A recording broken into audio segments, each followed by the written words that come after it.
नमस्कार, आप सभी का स्वागत है हमारे यूट्यूब चैनल पर। इसके पहले हम बहुत सारे चैप्टर्स के लगभग सारे न्यूमेरिकल क्वेश्चंस देख चुके हैं। आज हम आपके बीच में लेके आए हैं इलेक्ट्रोमैग्नेटिक इंडक्शन से रिलेटेड कुछ टॉप 10 न्यूमेरिकल क्वेश्चंस, जिसकी पूर्णतः संभावना है कि वो आपके एग्जाम्स में आ सकते हैं।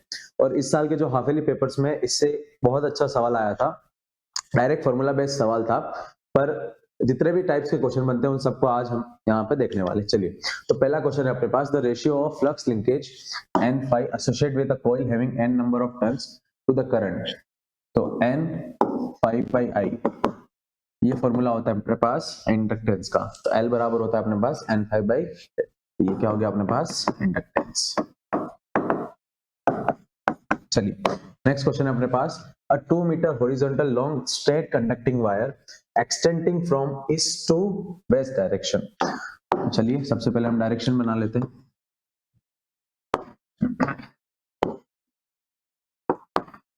ये हमारा नॉर्थ, ये हमारा साउथ, ये हमारा ईस्ट और ये हमारा west. 2 metre horizontal long straight wire, तो ये हॉरिजॉन्टल डायरेक्शन होती है अपनी।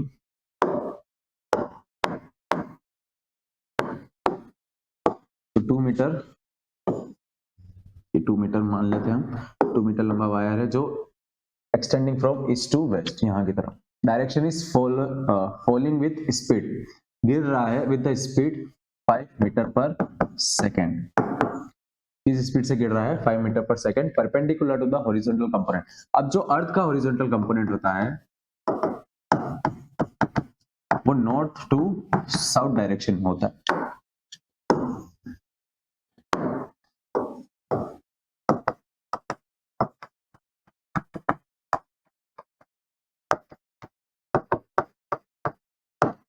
उसकी डायरेक्शन क्या होती है? North to south. तो ये डायरेक्शन हो गई हमारे अर्थ उसकी, और इसके ये रोड क्या है? परपेंडिकुलर, और 5 मीटर पर सेकंड से ये गिर रहा है। तो ये आपस में क्या है? परपेंडिकुलर है। अगर यहाँ पे इसकी वेलोसिटी चेंज हो रही है, अगर वेलोसिटी चेंज हो रही है तो वेलोसिटी के चेंज होने से ये इसकी फ्लक्स लाइंस को क्या करेगा? काटेगा। और जब फ्लक्स लाइंस चेंज होती है, when there is a change in flux lines, then there will be an induce EMF will be form. तो यहाँ पे एक इंड्यूस ईएमएफ पैदा हो जाएगा। चलिए, तो उसका फॉर्मूला होता है अपने पास E बराबर B L V sine theta होता है, और यहाँ पे थीटा कितना है? 90, तो साइन थीटा 90 कितना हो जाएगा अपने पास? 1। तो ईएमएफ की वैल्यू हो जाएगी बी एल वी। अब हमें यहाँ पे मैग्नेटिक फील्ड की वैल्यू दे रखी है, गिवन है हमारे पास मैग्नेटिक फील्ड B बराबर 0.3 इंटू 10⁻⁻⁴ टेस्ला, और लेंथ हमें पता है वायर की, वो है 2 मीटर, और वेलोसिटी हमें पता है 5 मीटर पर सेकेंड। तो हमें सीधा वैल्यू में पुट करना है। तो E बराबर B है हमारे पास 0.3 इंटू 10⁻⁻⁴ इंटू L है हमारे पास 2 मीटर, और वेलोसिटी अपने पास 5 मीटर पर सेकेंड। तो इसको सोल्व कर देंगे, तो सबसे पहले पॉइंट हटा देंगे, ये 10, सबसे पहले 5 इंटू 2 हो जाएगा 10, तो ये 10 से 10 कट गया, तो ये आंसर आ जाएगा अपने पास 3 इंटू 10⁻⁴, और इसकी यूनिट लग जाएगी अपने पास वोल्ट, और यही आपका फाइनल आंसर हो गया। चलिए, तो नेक्स्ट क्वेश्चन की तरफ बढ़ते हैं हम। Current in a circuit falls from 5 ampere to 0 in 0.5 second. If an average EMF of 100 volt is induced, then calculate the self inductance of inductor in the current. चलिए, तो सेल्फ इंडक्टेंस का formula होता है सबसे पहले तो induce EMF बराबर L modulus of DI by dt। चलिए, अब सबसे पहले हम चेंज इन करंट निकाल लेते हैं। तो DI बराबर क्या हो जाएगा अपने पास? I final minus I initial.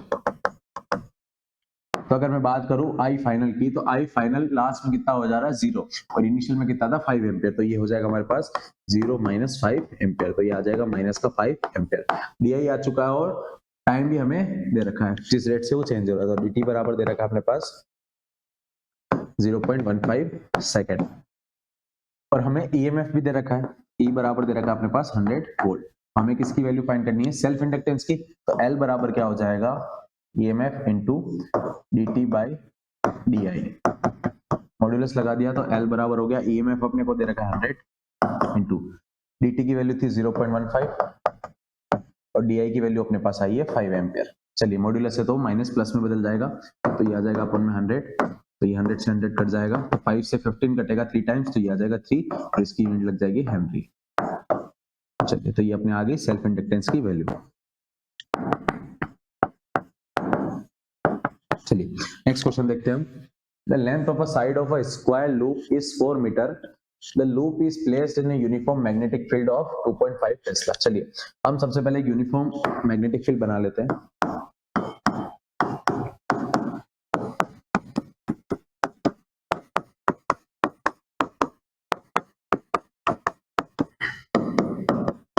ये हमारा एक यूनिफॉर्म मैग्नेटिक फील्ड।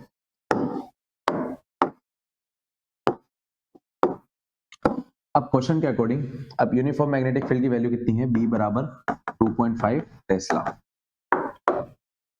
अब length of side of square loop is 4 metre. एक वायर का लूप बनाया है, स्क्वायर लूप, जिसकी लेंथ कितनी है पर साइड 4 मीटर है। This loop is placed in a uniform magnetic field. चलिए outside the loop the magnetic field is 0। अब इस लूप के अंदर जब वो है तब इसके अंदर मैग्नेटिक फील्ड कितना है, 2.5। और बी आउटसाइड की अगर मैं बात करूं वो है हमारे पास 0। चलिए and it's coming out south side from magnetic field perpendicular with velocity 2 metre per second. अब मैग्नेटिक फील्ड तो आ रही है अपनी अंदर की तरफ घुस रही है, मतलब बोर्ड के अंदर की तरफ जा रही है, और इसका परपेंडिकुलर डायरेक्शन क्या हुआ, ये वाला। अगर मैग्नेटिक फील्ड अंदर की तरफ जा रही है तो परपेंडिकुलर डायरेक्शन क्या हुआ, ये वाला। तो ये बाहर की तरफ आ रही है with velocity 2 metre per second. चलिए find the value of induce EMF. हमें ईएमएफ की वैल्यू फाइंड करनी है आफ्टर 1 सेकेंड। चलिए तो सबसे पहले हम ये देख लेते हैं कि क्वेश्चन में जो गिवन है उसके अकॉर्डिंग अंदर तो मैग्नेटिक फील्ड है और बाहर मैग्नेटिक फील्ड नहीं है। तो ये जब बाहर आ रहा है तो ये मैग्नेटिक फील्ड बाहर तो है नहीं, तो इस मैग्नेटिक फील्ड को ये क्या करता जाएगा, छोड़ता हुआ जाएगा। तो सबसे पहले मैं वो फाइंड कर लेता हूं कि 1 सेकंड बाद वो कितना बाहर आएगा। हो सकता है कि 1 सेकंड बाद ये पूरा लूप बाहर आ जाए तो अंदर इंड्यूस ईएमएफ रहेगा ही नहीं, पर 1 सेकंड बाद मान लो जी कुछ थोड़ा सा बाहर आया, तब इसके अंदर इंड्यूस ईएमएफ कितना पैदा होगा उसकी बात करते हैं। तो मान लीजिए after time T, after time T हम सबसे पहले मैग्नेटिक फील्ड बना लेते हैं।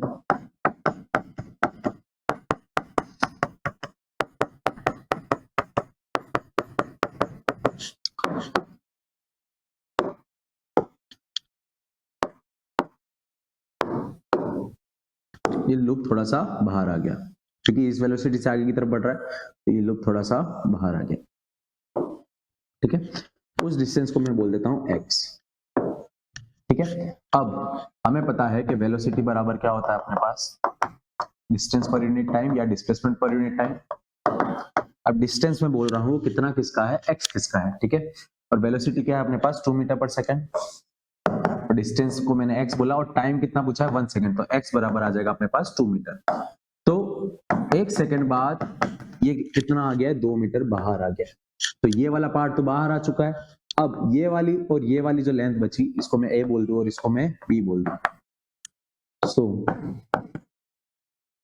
a and b। अब ये a और b तो इस मैग्नेटिक फील्ड के क्या है, मैग्नेटिक फील्ड ऐसे आ रही है, तो ये तो ऐसे की ऐसी चली जाएगी, ये फील्ड लाइंस को काटेगी नहीं। फील्ड लाइंस को कौन काटने वाली है, ये। इसको मैं b will cut the flux lines. अब a और b की वजह से तो कोई भी फ्लक्स लाइंस कटेगी नहीं, तो वहां से तो इंड्यूस ईएमएफ आने वाला नहीं है। इंड्यूस मतलब फ्लक्स में चेंज किसकी वजह से होगा, सिर्फ इस लेंथ की वजह से। और हर साइड कितने की है, 4 मीटर की है। तो इस 4 मीटर लेंथ की वजह से क्या होगा, फ्लक्स में चेंज आएगा, और चेंज इन फ्लक्स क्या पैदा करेगा, इंड्यूस ईएमएफ। तो यहाँ पे इंड्यूस ईएमएफ का फॉर्मूला क्या हो जाएगा, BLV। इन दोनों की वजह से तो कुछ भी पैदा होने वाला नहीं है। ऐसा समझ लीजिए कि मैग्नेटिक फील्ड अंदर की तरफ जा रही है ऐसे, और वो जो लाइन से वो यहाँ से यूं होके जा रही है, तो इनको तो वो काट नहीं रही है। इसको काटेगा कौन, जो ऐसे करके जाएगा। तो ऐसे करके जा रहा है वो, इस मैग्नेटिक फील्ड को काट पा रहा है, तो यही क्या पैदा करेगा, सो B will produce the EMF, not produce the EMF। तो EMF सिर्फ इस लाइन की वजह से होगा, इसकी लेंथ कितनी अपने पास 4 मीटर। तो अब ये इसके साथ क्या परपेंडिकुलर, तो थीटा वापस कितना 90। तो EMF का फॉर्मूला क्या होता है, when theta is 90, E equals to BLV। तो EMF मैग्नेटिक फील्ड की वैल्यू अपने पास कितनी है, 2.5 टेस्ला। लेंथ अब इसकी वजह से ये आ रहा, तो इसकी लेंथ कितनी है 4 इंटू वेलोसिटी कितनी है अपने पास 2 मीटर पर सेकेंड। चलिए तो इसको सॉल्व करना है अपने पास और फाइनल आंसर आ जाएगा। चलिए तो इसको सॉल्व करने पे आएगा अपने पास, ये पॉइंट हटा तो 10 आ गया, तो 25 इंटू 2 50, 50 इंटू 4 डिवाइड बाय 10, तो ये कट गया, तो ई बराबर आ गया अपने पास 12। तो इस क्वेश्चन को जितना अपन डायग्रामेटिकली सोल्व करेंगे उतना अपने लिए आसान रहेगा। हमने सबसे पहले डायग्राम बनाया, फिर हमने ये पता कर लिया कि आफ्टर 1 सेकेंड ये ऑब्जेक्ट कितना बाहर आया, क्योंकि बाहर आ गया तो बाहर तो कोई मैग्नेटिक फील्ड है नहीं, अब जो एरिया अंदर बचा है उसकी वजह से ही क्या आएगा, फ्लक्स चेंज होगा, और फ्लक्स चेंज होने की वजह क्या आएगा, इंड्यूस ईएमएफ पैदा होगा। तो यहाँ इन दोनों की वजह से तो कुछ भी नहीं होगा, इस वाली रोड की होगी क्योंकि ये इसके क्या है, परपेंडिकुलर में आगे की तरफ बढ़ रही है, तो यहाँ से फ्लक्स लाइंस फ्लक्स चेंज होगा, फ्लक्स चेंज होने से अपना इंड्यूस ईएमएफ पैदा हो जाएगा। चलिए नेक्स्ट क्वेश्चन है अपने पास, a 5 meter long straight horizontal conducting wire situated in earth east to west direction is falling with speed this perpendicular the horizontal component of the earth field। चलिए तो ये जो अपना सेकंड क्वेश्चन था उसी type का सेम क्वेश्चन है, बस वैल्यूज चेंज हो गई है, तो सेम कंसेप्ट। तो यहाँ पे हम डायग्राम बिना बनाए डायरेक्ट फॉर्मूला लगा देंगे, equals to B L V. Again perpendicular है तो फॉर्मूला क्या हो जाएगा, इंड्यूस ईएमएफ का ई बराबर बी एल वी। तो मैग्नेटिक फील्ड की वैल्यू कितनी है अपने पास, 0.3 इंटू 10 की पावर -4। लेंथ अपने पास कितनी है, लेंथ अपने पास है 5 मीटर इंटू वेलोसिटी अपने पास 2, तो ये पॉइंट हटा तो ये 10, 2 5 10, 5 से 5 कट गया, तो ये आ गया ई बराबर 3 इंटू 10 की पावर -4 वोल्ट। चलिए नेक्स्ट क्वेश्चन की तरफ बढ़ते हैं। अ 2 metre wire moves at 1 meter per second perpendicular to the magnetic field। Again same type का क्वेश्चन, अगेन परपेंडिकुलर तो इंड्यूसिव वेव की वैल्यू क्या हो जाएगी, बी एल वी। तो ई बराबर मैग्नेटिक फील्ड कितना है 0.5, लेंथ कितनी है 2 इंटू वेलोसिटी कितनी है 1, तो आंसर आ जाएगा अपने पास 5 से 5 कट गया 1, तो ईएमएफ आ गया अपने पास 1 वोल्ट। चलिए नेक्स्ट क्वेश्चन की तरफ बढ़ते हैं अपन।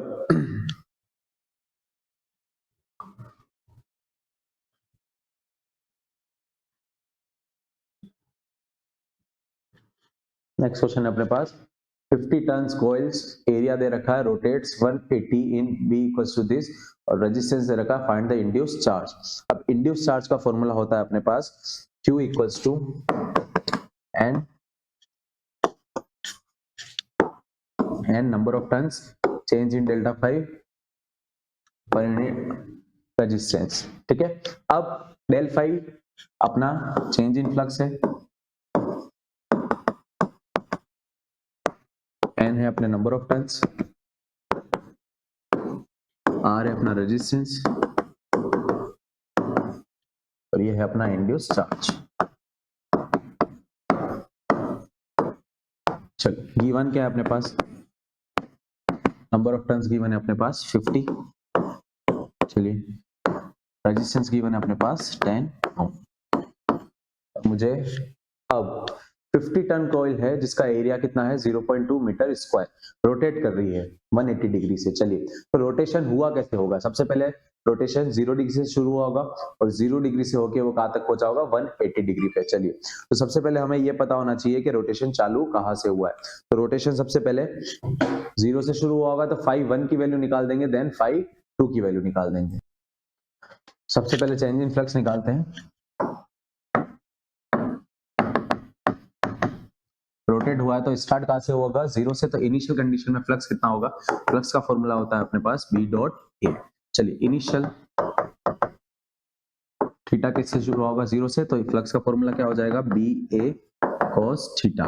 If theta equals to 0 then flux बराबर क्या हो जाएगा BA cos 0। BA cos 0 मतलब cos 0 होता है 1, तो ये हो जाएगा B इंटू A। ये अपने को 5 1 दे देते फर्स्ट कंडीशन। चलिए तो B कितना दे रखा है अपने को, B दे रखा है अपने पास 0.6, तो एरिया दे रखा है अपने पास 0.2, तो पॉइंट से पॉइंट हट गया, डिवाइड बाय 100, ये आ जाएगा 6 इंटू 2 12, 12 डिवाइड बाय 100, ये आ जाएगा अपने पास 0.12।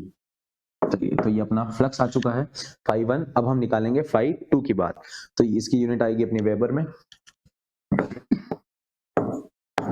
5 2 की बात करते हैं तो 5 2 के लिए भी फॉर्मूला यही BA cos थीटा। अब फाइनल कंडीशन में थीटा कितना है 180 डिग्री, क्योंकि रोटेट कर गया, मान लीजिए यहां से रोटेट किया तो 0 से चालू हुआ और 180 पे आ गया। चलिए तो phi 2 बराबर बी ए cos 180। अब 180 कितना होता है, cos 180 होता है -1, तो बी ए और ये आ गया माइनस, तो phi 2 बराबर हो गया माइनस का b कितना है अपने पास 0.6 इंटू ए कितना है 0.2, तो phi 2 आ गया अपने पास माइनस का 0.12। अब मुझे चेंज इन फ्लक्स निकालना है, तो चेंज इन फ्लक्स इसके बराबर होगा phi 2 माइनस phi 1, तो phi 2 है अपने पास माइनस का 0.12 माइनस, तो phi 1 कितना है 0.12, तो ये आ जाएगा माइनस का 0.24 वेबर। अब चेंज इन फ्लक्स आ चुका है, यहाँ पे मैग्नीट्यूड होता है, तो चेंज इन फ्लक्स अपना कितना आ चुका है माइनस का 0.24, तो इंड्यूस चार्ज किसके बराबर होगा n, नंबर ऑफ टर्न्स कितने दे रखे अपने पास 50। चलिए चेंज इन फ्लक्स आ चुका है अपने पास 0.24 और रेजिस्टेंस अपने को गिवन था 10 ओम। चलिए 0 से 0 कट गया, तो Q बराबर आ जाएगा अपने पास 5 इंटू 24 डिवाइड बाय 100। चलिए सीधा इसको सोल्व कर देना और अपने पास आंसर आ जाएगा, तो 5 4 हो जाएगा 20 एंड 10 10 एंड 12 120 डिवाइड बाय 100, तो ये आ जाएगा Q बराबर 1.2, ये आ गया अपना इंड्यूस चार्ज, और इसकी यूनिट आ जाएगी, चार्ज की यूनिट होती है अपने पास कूलम। चलिए तो ये हो गया अपना फाइनल आंसर। नेक्स्ट है अपने पास 1 metre rod rotates at 50 per second in B equals to this, find the EMF between ends। चलिए तो सबसे पहले यहाँ पे आपको सबसे पहले गिवन क्या है उसके बारे में बात करनी है।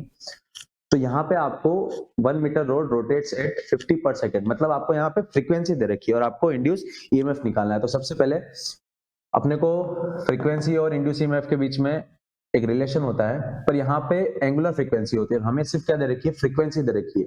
तो ईएमएफ का फॉर्मूला होता है अपने पास 1/2 बी ओमेगा एल स्क्वायर, जहां पे ओमेगा क्या है, angular frequency,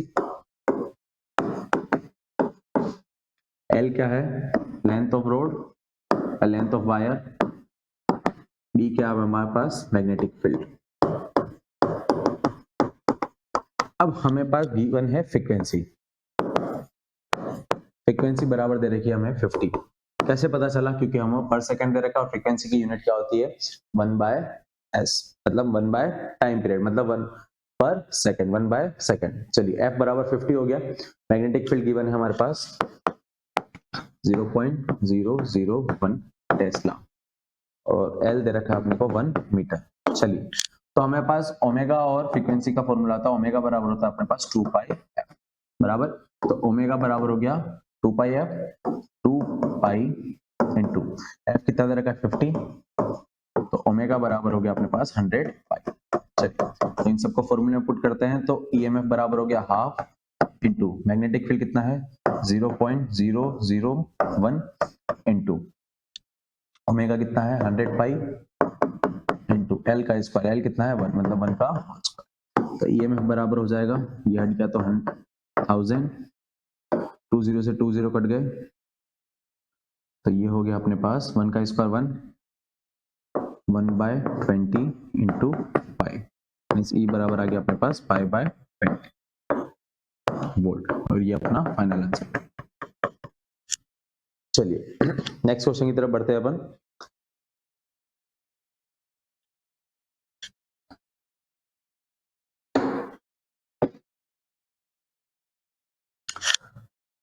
to coils on iron core, mutual induction का कोएफिशिएंट दे रखा है 0.5 henry, current changes 2 ampere to 3 ampere in 0.01 second, find the induced EMF. चलिए अब म्यूचुअल इंडक्शन के लिए ईएमएफ का फॉर्मूला होता है m और यहाँ पे होता है di/dt।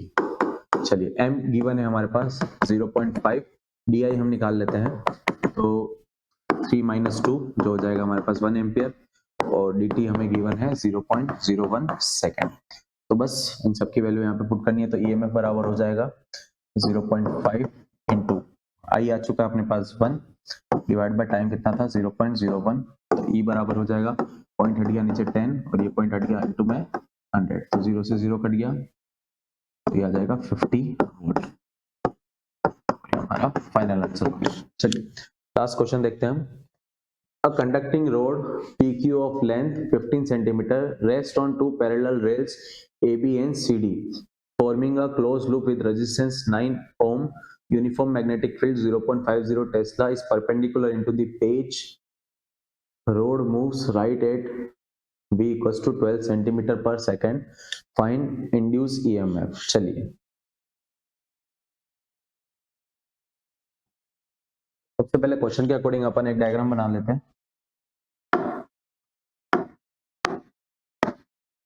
Conducting rod PQ of length 15 centimetre, तो ये 15 सेंटीमीटर की एक रोड ले ली।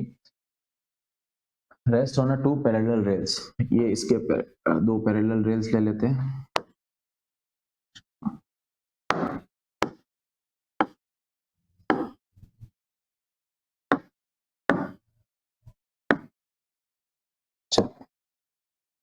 तो ये रोड है 15 सेंटीमीटर की और ये पैरेलल रेल्स है AB एंड CD और forming a close loop with resistance 9 ओम। अब ये पूरा एक लूप बना रहे हैं एक रेजिस्टेंस के साथ जिसका रेजिस्टेंस की वैल्यू है 9.0 ओम। चलिए मैग्नेटिक फील्ड दे रखा है इस पूरे प्लेन के परपेंडिकुलर, तो हम ले लेते हैं परपेंडिकुलर मैग्नेटिक फील्ड।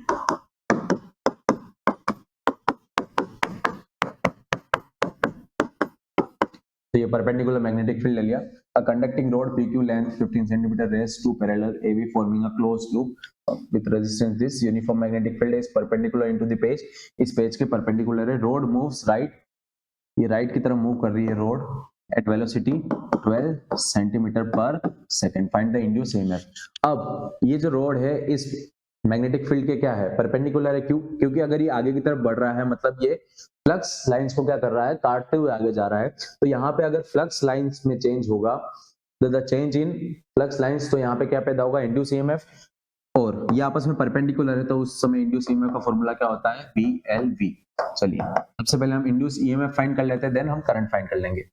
अब मैग्नेटिक फील्ड कितना दे रखा है अपने को 0.50, लेंथ हमें दे रखी है,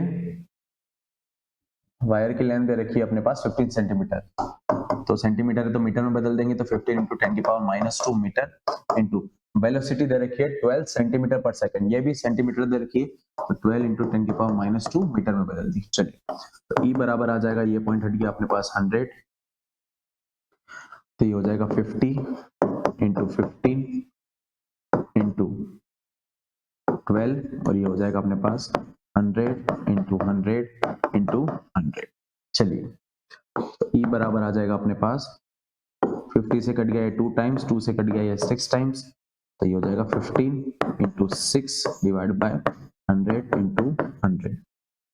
बस इसको सोल्व करना है, तो 6 5 are 30, 6 7 8 9, तो ये हो गया 90 अपॉन में 100 × 100। 10 से 10 कट गया तो ये बचेगा अपने पास 9 × 10⁻³ ये आ चुका अपने पास वोल्ट। अब हमें निकालना है करंट, तो करंट V = IR से, तो I बराबर होता है total EMF upon total resistance. Total EMF हम निकाल चुके हैं 9 × 10⁻³ अब टोटल रेजिस्टेंस, वायर का तो कोई रेजिस्टेंस दे नहीं रखा है, सिर्फ एक ही रेजिस्टेंस दे रखा है 9 ओम, तो ये आ जाएगा 9, तो 9 से 9 कट जाएगा, तो I बराबर आ जाएगा अपने पास 10⁻³ एम्पियर। ये अपना इंड्यूस EMF भी आ चुका है और करंट भी आ चुका है। चलिए तो हमने लगभग सारे क्वेश्चन देख लिए और लगभग सारे क्वेश्चंस में एक फॉर्मूला मेन था जो था अपना EMF का, जो था BLV, और मेनली अलग टाइप के क्वेश्चन भी पूछे गए होंगे, तो वो क्वेश्चन पूछे गए होंगे आपके या तो म्यूचुअल इंडक्शन से या फिर सेल्फ इंडक्टेंस से, तो लगभग इसी टाइप के क्वेश्चन यहाँ से बनते हैं। बस क्वेश्चन समझ में आना चाहिए कि क्वेश्चन में पूछा क्या है और उसके अकॉर्डिंग अगर हम डायग्राम बना देते हैं, अगर डायग्राम वाला क्वेश्चन है तो वो क्वेश्चन जल्दी हो जाता है। बस ये याद रखना है कि फ्लक्स लाइंस चेंज होगी तो उसकी वजह से क्या प्रोड्यूस होगा इंड्यूस EMF। अगर दोनों आपस में 90 डिग्री है, जिस डायरेक्शन में वो जा रहा है, और फ्लक्स और मैग्नेटिक फील्ड अगर आपस में परपेंडिकुलर है, तो वहां पे क्या लगेगा EMF का फॉर्मूला E बराबर BLV। तो इसी टाइप से आपके सारे क्वेश्चन सॉल्व हो जाएंगे और इसके जितने भी थ्योरेटिकल क्वेश्चंस बनते हैं वो सारे हम इस टेलीग्राम चैनल पे अपलोड कर देंगे।